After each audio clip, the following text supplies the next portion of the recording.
Hey there, Matt, Boise Black Rifle. We sell a lot of AR parts and to a lot of first-time builders, and they often have questions on how to put together an AR. So we're going to throw together a little video here. We're going to be using an Aero limited edition M4E1 builder's kit and all Aero parts, and we're going to go from start to finish and put together an AR-15. So we've got the lower receiver here. This is the M4E1, so it does come with a threaded pivot pin for the bolt catch. I'm just going to get it out of the way for the moment because that way it will not be in my way when I go to put it all together.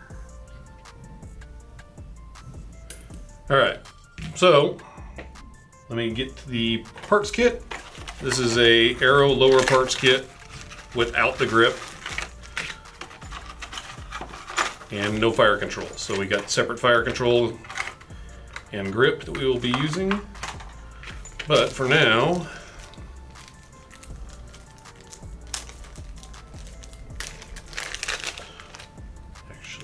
that'll work. So for people who have not put this together, there's a bunch of springs and other parts in here that you're gonna need. The first time it can be a little confusing. All right, so stripped receiver, that pivot pin is now out. I'm gonna start with the mag catch. Word of advice, do the mag catch before you try to do the bolt catch, because if you put the bolt catch in first, you're gonna have to take it back out. Let's see here. So the actual mag catch drops in from the left side of the receiver. The right side, you're gonna grab the mag release spring or mag catch spring, and let me get the actual button out of the other bag here. Set those aside. All right. So then you've got the button here. Hold the mag release, the mag catch in place. Take the button, push it down on top of the spring, and you can start it and get 1 or 2 turns out of it before it gets close to hitting the receiver. Get it just started, and then all you're going to do is push it in with your finger, and on the opposite side of the gun, just spin the catch itself down. Make sure you don't drag it on the receiver because you don't want to screw up your Cerakoting or your finish. Go one more. So I'm lifting up on it as I turn so that it doesn't drag on the receiver. And now it's held. All right, so the next step, we're gonna go ahead and install the trigger group. We're using an Aero trigger group here. It is a little different than a standard mil-spec one because these parts here on an Aero one stay together because of the design of the trigger. If you're using a standard mil-spec one, or if you've got a Geisley or some of the other 2-piece, 3-piece units, one of the things that Geisley and some other trigger companies include is a little slave pin that you can install while you're putting this all together before it goes in the gun. What that does is it keeps everything together and it allows everything to line up, so it makes it much easier to drive the pin through when you put it in here. I'm going to use it. It doesn't hurt to have it in this case, but with this particular Aero trigger group, it's not necessary. So I'm going to line the trigger pinhole up with the pinhole in the receiver, the trigger being the lower rear one, and just take the trigger pin and push it through. It's that simple. No punches needed, nothing. As long as you got everything lined up, it should go right together. The next one is a little more difficult just because you're holding a lot of spring pressure on it. So you got the hammer. You want to make sure the legs of your hammer spring are towards, so if the hammer is striking forward here, your spring should be hanging down. You're gonna, when you put them in, they are gonna lay across the trigger pivot pin towards the rear of the gun, and then you push the hammer down and forward. And you gotta push it down far enough that you can line up the pivot pin hole with the hole in the receiver. All right, here we go. There it goes.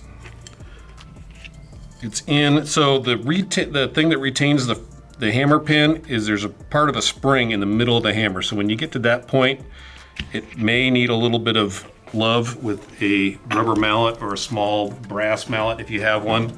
like this, because all you're doing is forcing it past a spring. Once you get it past that, just line it up on the opposite side and it should push all the way through until you hit center. And you'll actually feel it when it hits that little retainer in the middle of the pivot pin. So trigger and hammer are together.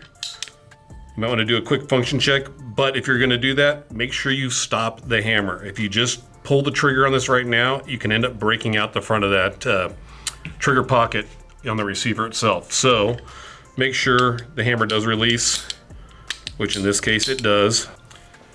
All right, so the next step, I'm going to go ahead and throw in the lower receiver pivot pins, takedown pins, whatever you want to call them.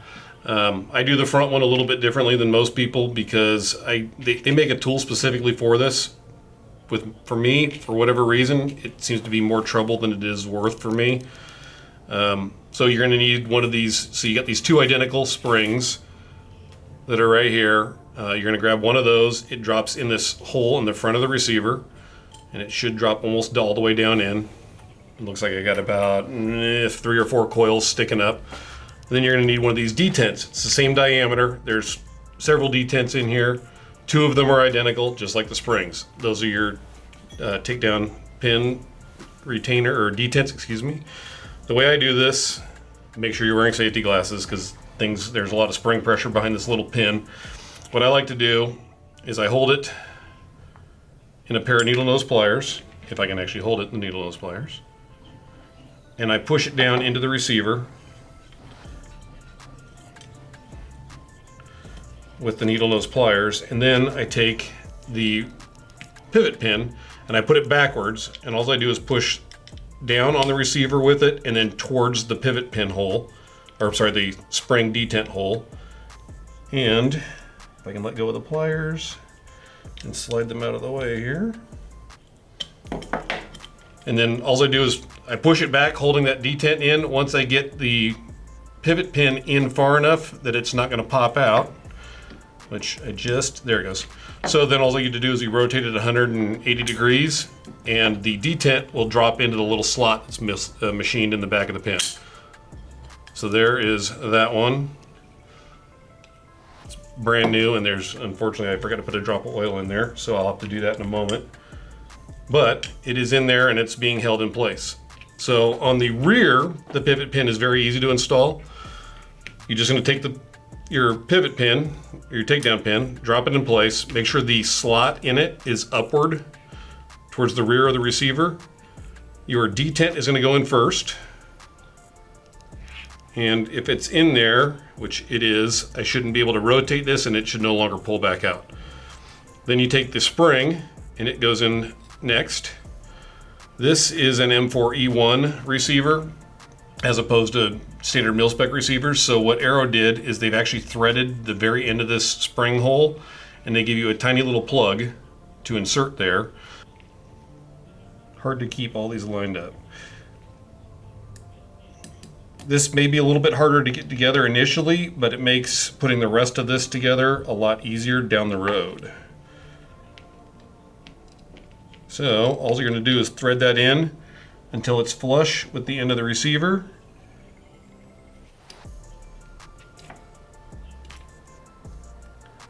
And what that does is it keeps that spring in there.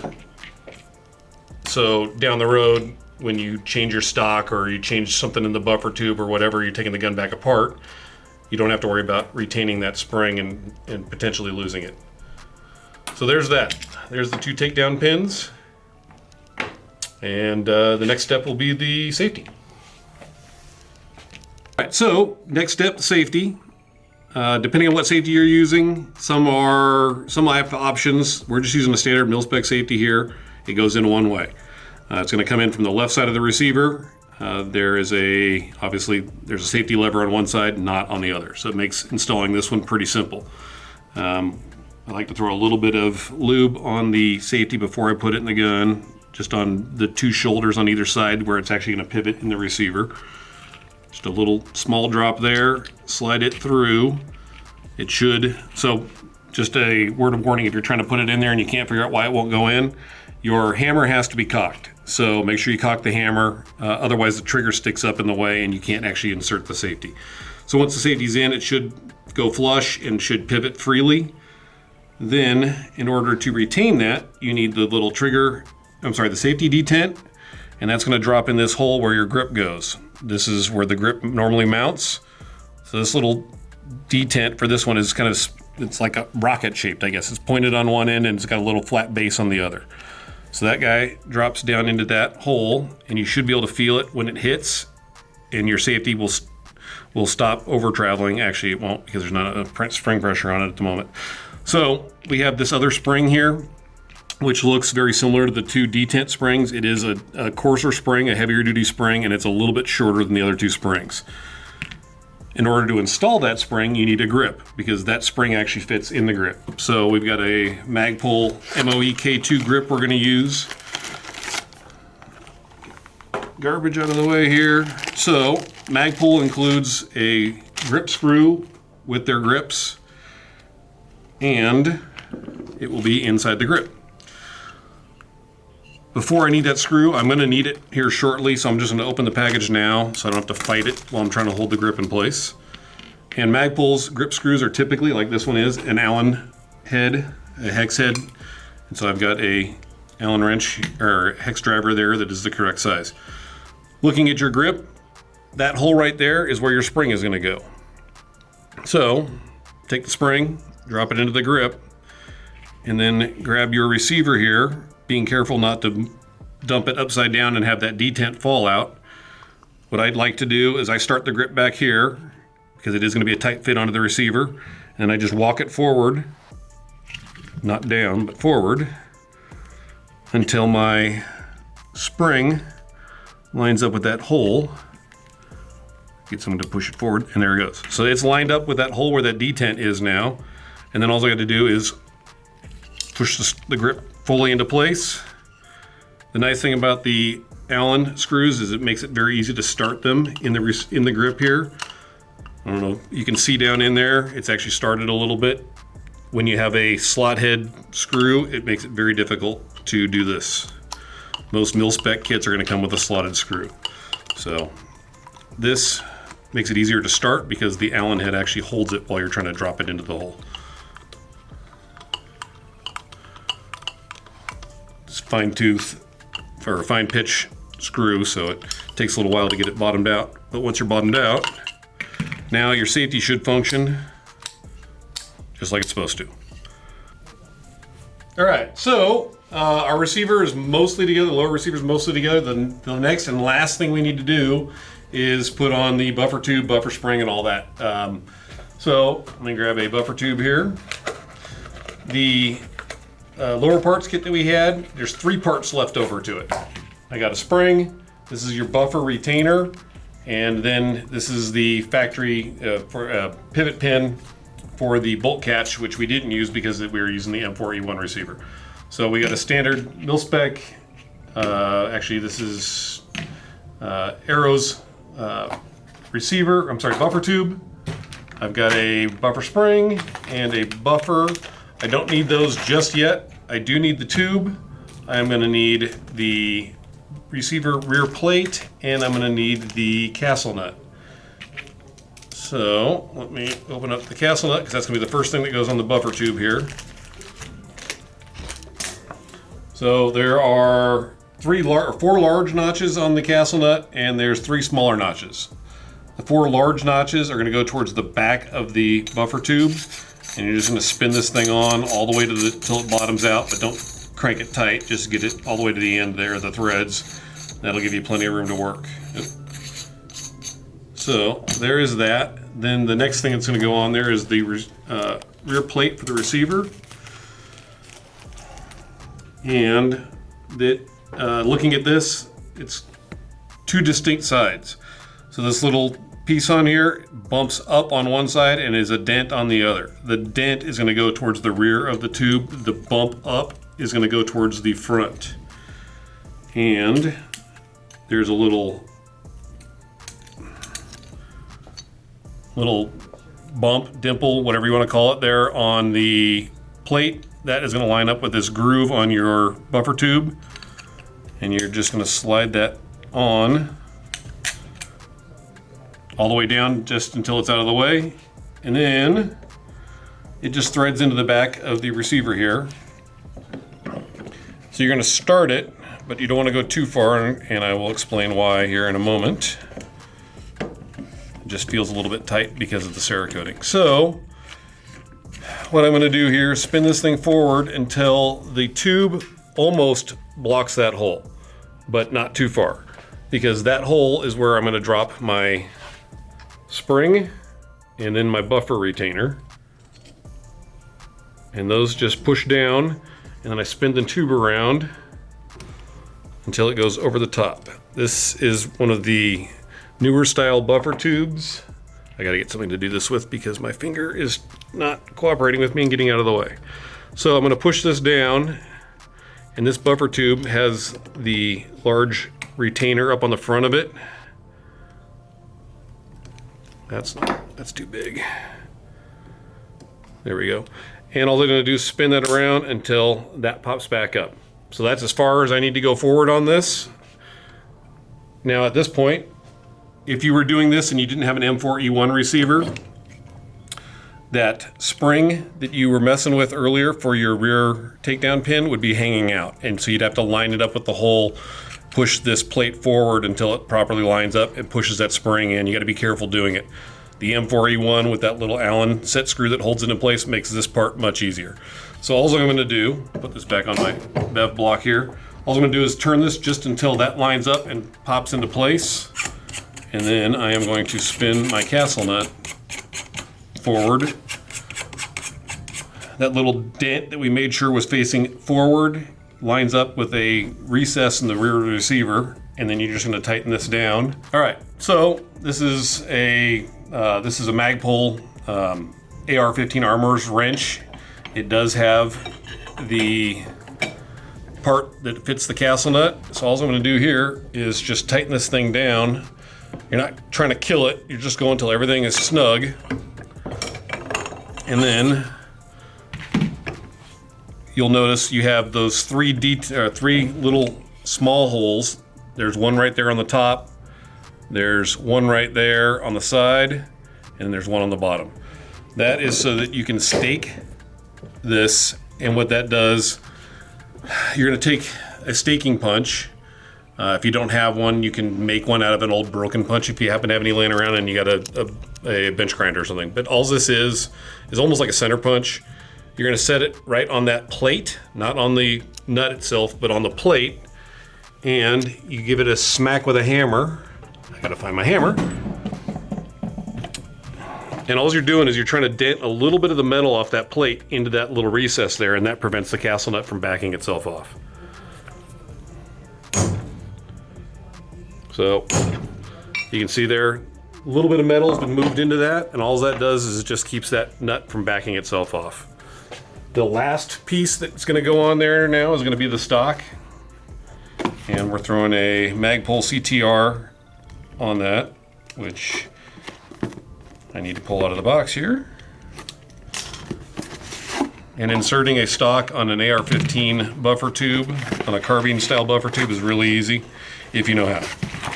It's not rocket surgery. So the CTRs have this extra lock here that snugs everything down. If you're using one of their other stocks, they all pretty much go on the same. This one, I'm just gonna unlock that lock by doing that. I'm gonna start it on here, and then all I'm gonna do is grab this stud that goes through. We can see it move when I hit the receiver. All I'm gonna do is grab that, pull it down, slide it on. And now my stock is inserted properly, and everything works. All right, so stock is on, buffer tube is all on. The next thing we gotta do is throw in a spring and a buffer. So, open up the buffer spring package. It just slides in and pushes past that little retainer there. I'm gonna grab a standard carbine buffer here. Yep, standard one. So all you're gonna do is put that inside your spring. That is just gonna push in until it goes past that buffer retainer there and is in place. Now your lower is completely assembled and you can set it aside and start on the upper. All right, so the next thing we're gonna do is put our barrel on our upper receiver. Here is our stripped upper receiver. This is a Magpul bev block. There's lots of ways of holding your barrel in place while you're putting it the barrel nut on. So first off, the barrel extension here has got that lug on it that lines up with this notch in the threaded part of the front end of your receiver. You're going to slide the barrel into that receiver, line it up with that notch. This is a little tighter than normal just because the Cerakoting adds a little bit of thickness. So the barrel extension is the receiver lugs in it. Those line up with the receiver lugs that are on that. And then you're going to take a bolt carrier with the bolt removed. Just use the carrier, and that just locks in place on the lock.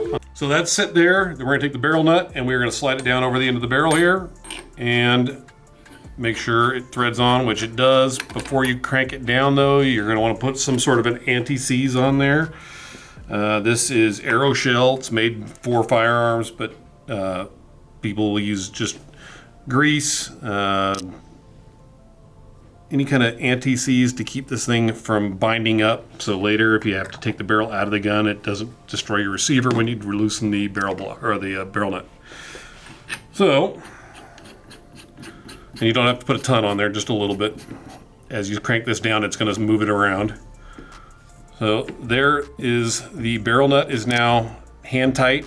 It is holding the barrel to the receiver. So if I were to take this out, everything is attached like it will be later. You just don't have a handguard in place. So put that back in there. And now I'm going to grab my barrel nut wrench. Again, all the barrel nuts are proprietary, as are the wrenches. So this wrench is designed specifically for this barrel nut. And I'm going to grab my my torque wrench here, and I'm going to crank this thing down to 35 to 40 foot-pounds of torque. It's currently set at 35.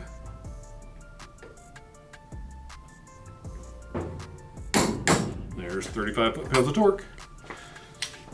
So that is it for that. At this point, I've got my gas block here. It's already got the gas tube installed. This is the gas block that came on this barrel. So it's going to go on here. Your gas tube is going to line up to this little hole in the top of the upper receiver. Slide that in, and then you just want to make sure everything is lined up and centered. And I'm going to take this out of this so that I can actually get to the Allen screws that are on the bottom. Since this gas block and barrel are set up for a pin, it makes it very easy to make sure you're all lined up, because you're going to look through that hole and everything's lined up.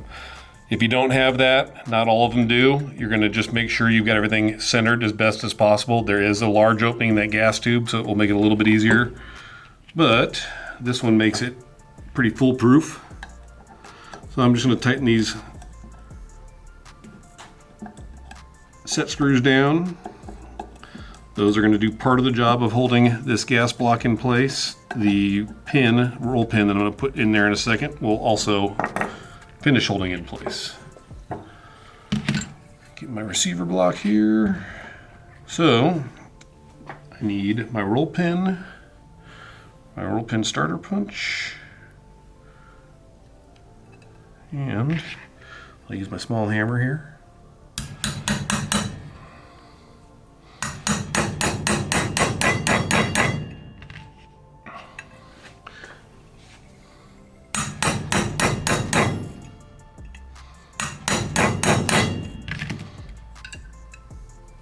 All right, we're going through. I just want to make sure I don't go too far, and I don't want to have my punch here hit the block because it will leave a mark on it. So, here we go.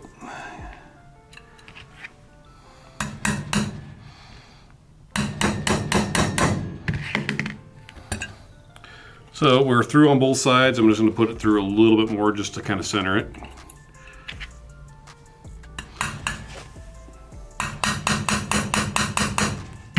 And there it is centered. So, gas block's installed, gas tube's installed, barrel nut is on and tight.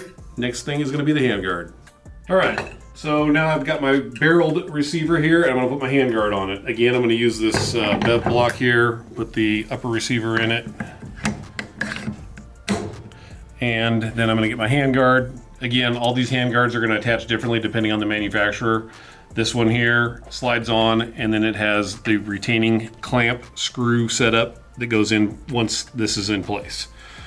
So I'm going to take my handguard, slide it over the barrel nut, and then I'm going to align it at the very back end here. This one is pretty well set up. It looks like it's almost impossible to misalign this one. It's got extensions that go past the receiver, and then you're gonna line, and your pick rail lines up perfectly. So I'm gonna take the 2-piece, actually it's 3-piece clamp for this receiver. I'm gonna slide it through on that end. I'm gonna put this other piece in on this end, and this one uses a Torx screw bit to hold it all together.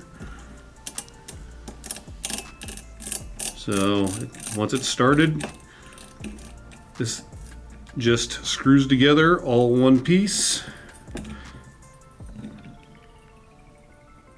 And checking, there is no, it is nice and snug. There's no movement at all. You can see how the clamp goes together there, and it's all lined up. So now my handguard is in place. The next thing we're going to throw on here at the end is going to be our muzzle device. This is an arrow muzzle device, like all the rest of the parts we're using. This one comes with a muzzle device and the crush washer. All right, so I'm gonna take my muzzle device, and this is a crush washer. It's different. ARs use crush washers, a lot of other guns don't. You'll notice it's conical shape. What that does is as you crank this down, it starts to flatten, and it keeps constant pressure on your muzzle device. So what it allows you to do is to clock this, and you can stop at any point that you need to once everything's properly lined up. So I'm just going to turn this on by hand here until I hit that crush washer. And then I am going to grab my wrench, and we're just going to tighten that until it lines up properly. So we are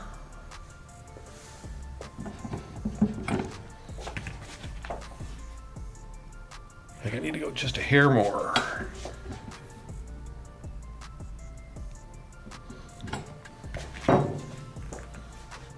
And now we're aligned properly. So receiver's all ready to go here, everything except for the charging handle and bolt carrier. So we are going to take out that tool, and I'm going to take my charging handle, put it in here,